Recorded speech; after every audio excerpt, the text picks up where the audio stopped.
नमस्ते दोस्तों। अब मैं आपको भारतीय साहित्य के एक ऐसे महान गद्यकार की ओर ले चलूंगी जिनकी रचनाएं कल्पना, प्रेम और विवरण की पराकाष्ठा मानी जाती हैं।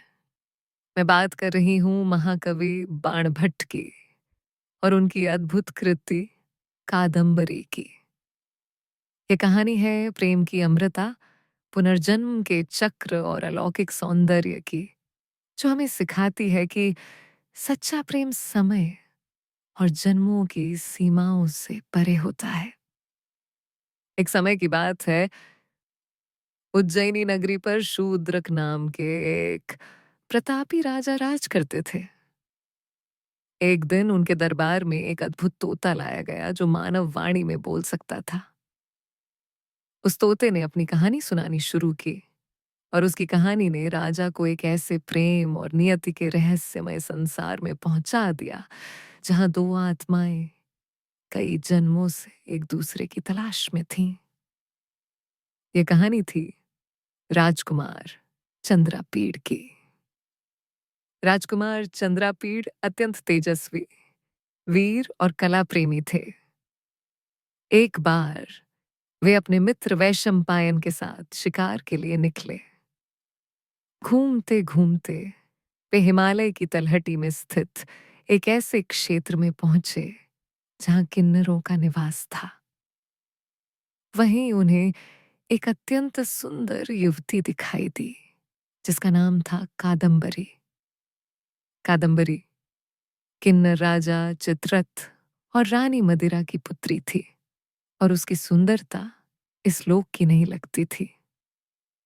चंद्रापीड़ और कादम्बरी ने एक दूसरे को देखते ही अपने हृदय में गहरा प्रेम महसूस किया। यह प्रेम इतना अलौकिक और तीव्र था कि वे दोनों एक दूसरे में खो गए। वे एक साथ समय बिताने लगे और उनका प्रेम और गहरा होता गया। कादम्बरी चंद्रापीड़ के बिना एक पल भी नहीं रह सकती थी, लेकिन कर्तव्य की पुकार आई। राजकुमार चंद्रापीड़ को अपने राज्य उज्जैनी वापस लौटना था। कादम्बरी को छोड़कर जाना उसके लिए बहुत पीड़ादायक था और कादम्बरी भी उसके वियोग में तड़प उठी। चंद्रापीड़ ने कादम्बरी से वादा किया कि वह जल्द ही वापस आएगा। चंद्रापीड़ उज्जैनी लौट आए, लेकिन उनका मन कादम्बरी में ही अटका हुआ था। वह हर पल उसके बारे में सोचते रहते थे। इधर कादम्बरी अपने प्रिय के वियोग में घुलती जा रही थी। उसका शरीर सूखता जा रहा था और वह मूर्छित रहने लगी थी। उसकी सहेलियां और माता-पिता चिंतित थे। एक दिन वियोग की अग्नि में जलते हुए चंद्रापीड़ को संदेश मिला कि कादम्बरी अत्यंत पीड़ा में है। चंद्रापीड़ तुरंत उससे मिलने के लिए चल पड़े, लेकिन नियति को कुछ और ही मंजूर था। कादम्बरी के पास पहुंचने से पहले ही वियोग की असहनीय पीड़ा के कारण चंद्रापीड़ का प्राण पखेरु उड़ गया। कादम्बरी अपने प्रिय को मृत देखकर स्तंभित रह गई। वह इस अपार दुख को सह नहीं पाई। वह अपने प्राण त्यागने वाली ही थी कि एक आकाशवाणी हुई। कादम्बरी, तुम्हारे प्रिय चंद्रापीड़ की आत्मा पुनर्जन्म लेगी। तुम उसके शरीर की रक्षा करना। कादम्बरी ने उस आकाशवाणी पर विश्वास किया। उसने अपने प्रिय के मृत शरीर को एक गुफा में सुरक्षित रखा और वर्षों तक उसकी देखभाल करती रही, इस उम्मीद में कि एक दिन वह वापस आएगा। उसका प्रेम इतना गहरा था कि वह अपने मृत प्रिय के शरीर के पास ही अपना जीवन बिताती रही। समय बीतता गया, कई घटनाएं हुई और अंततः कुछ रहस्यमयी शक्तियों और पुनर्जन्म के चक्र के कारण चंद्रापीड़ ने फिर से जीवन प्राप्त किया। यह भी पता चला कि चंद्रापीड़ स्वयं चंद्रदेव का अवतार थे और कादम्बरी लक्ष्मी का अवतार थी। उनके प्रेम की कहानी केवल एक जन्म की नहीं, बल्कि कई जन्मों की थी। और इस तरह वर्षों के वियोग और प्रतीक्षा के बाद चंद्रापीड़ और कादम्बरी का पुनर्मिलन हुआ।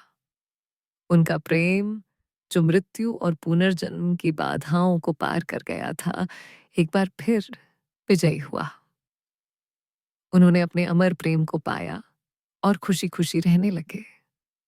बहनों और भाइयों, कादम्बरी की कहानी से हमें क्या सीख मिलती है? पहली सीख, प्रेम की अमरता। ये कहानी हमें सिखाती है कि सच्चा प्रेम केवल एक जन्म तक सीमित नहीं होता, बल्कि आत्माओं का बंधन होता है जो जन्म जन्मांतर तक चलता रहता है। दूसरी सीख, धैर्य और अटूट विश्वास। कादम्बरी ने अपने प्रिय के मृत शरीर की वर्षों तक प्रतीक्षा की और उस पर अटूट विश्वास रखा कि वह वापस आएगा। तीसरी सीख, कर्तव्य और नियति। कहानी दिखाती है कि कैसे कर्तव्य की पुकार या नियति के लेख कभी कभी हमें अपने प्रियजनों से दूर कर देते हैं, लेकिन सच्चा प्रेम अंततः अपनी राह ढूंढ ही लेता है। चौथी सीख, अलौकिक और मानवीय का संगम। यह कहानी हमें कल्पना और वास्तविकता के बीच के सुंदर संबंध को भी दिखाती है, जहां अलौकिक शक्तियां भी प्रेम के सामने झुकती हैं। जैसा कि हमारे ग्रंथ कहते हैं, प्रेम न तो जाति देखता है, न कुल, न रूप और न ही धन, वह केवल हृदय देखता है।